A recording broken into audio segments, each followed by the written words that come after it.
Titties. Hello everyone, Z3ko Trinity here, back with another set of 10 wonderful movies. And for a change, I actually physically have all 10 of these movies. So here we go. We're starting things off with Best Little Whorehouse in Texas. Really enjoyed it. I thought it was a pretty good movie. I'm not one into musicals. I did like the story. The musical numbers weren't really that great for me. I didn't care for any of the singing and stuff, and I don't know, it just wasn't my cup of tea. I gave it a 4.0, but I did enjoy the whole ending of the movie, and a lot of the scenes were pretty funny. It just wasn't my cup of tea for sure. Into the SpiderVerse. What an amazing movie. And funny story, this was the first time I ever seen it in color, because my first time I ever seen it, my parents' TV was broken, so we had to watch it in black and white. Yeah. Black and white, I give it a 1.0, but with full color, it's absolutely gorgeous. Outstanding story. Just, I love the story, and I'm so happy they're making a sequel. 10 out of 10. Now, this one was really good. I highly enjoyed this movie. I've done seen it about 4 times. My wife loves it too. It's one of our go-to movies when we just have nothing else to really put in, and we want to just put something in as background noise. I enjoy listening to this movie. Very creative and a very good story. 7.5. Then we got a real good one here. Stephen King's Children of the Corn, one of my top favorite Stephen King movies of all times.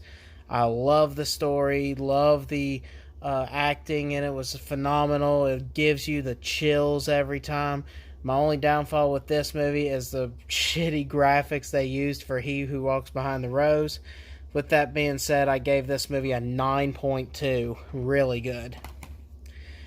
We got the remake of Child's Play. Now, I threw away all my thoughts of the original so that way I could try and enjoy this remake, and I absolutely loved it. I'm a huge Child's Play fan. In fact, Child's Play is my favorite movie favorite horror movie that ever was, and I'm just a fan of the Chucky series. And I was at first skeptical about this, especially with Brad Dourif not voicing it, but it really shocked me, and I've seen it about 8 times now, and I just absolutely love this movie. So I gave it a 8.0. It was really, really good.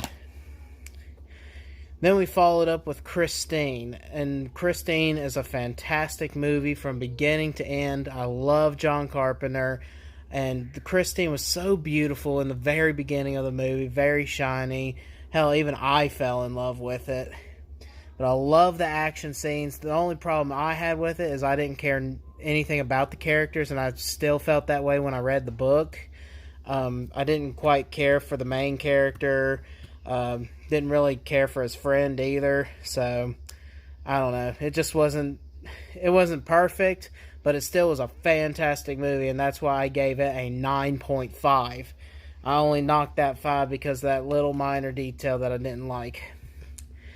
Then we put in The Hole. I put it in the hole. This one, I bought it thinking it was a different movie, and it turned out to be what it is. And I actually really liked this movie. I definitely could watch it again. Its replay value is pretty high for me. It was actually a pretty decent story. Yeah, it's a kind of a kids, drawn to kids story, so it ain't really terrifying, but it does have a pretty deep message in the movie, and I just thought it was really, really good, and I especially loved the creepy little ending. So I bestow this movie a 7.8, and it deserved it.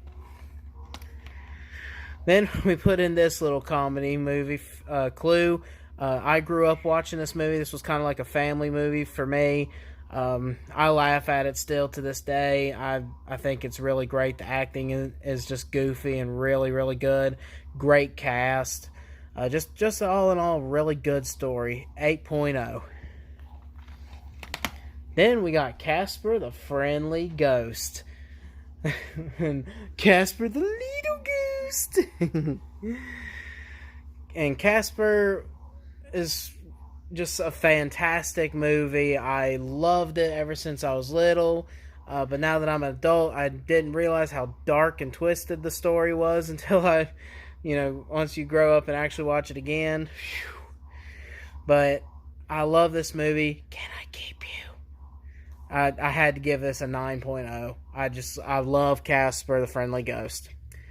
And the final movie of our 10 movie set was Halloween 2, Calabar's Revenge. A really, really good follow-up to the first Halloween Town. And I thought it was really, really good. The graphics in it was meh. But I really enjoyed the characters and the monsters better than I did in the first movie. I thought there was more creative monsters in this one.